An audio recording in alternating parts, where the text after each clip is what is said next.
and welcome to another episode of our channel. In today's video, I'm gonna show you how to post on two accounts on Instagram. Now to do so, firstly you need to head over to the Instagram app. Once you get into your Instagram, make sure that you have logged into your account. Now you need to log into another account. For doing that, you need to head over to your profile section by tapping on profile icon at the bottom right of your screen. Now from your profile section, tap on three lines on the top right and then again tap on settings from the menu. Then tap on add or switch account. Add another account and again from your home screen, tap on add icon on the bottom of your screen.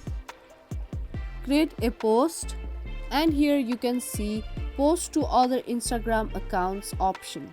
Enable the option to post on two accounts on Instagram, and that's how easily you can post on two accounts on Instagram. I hope this video was useful.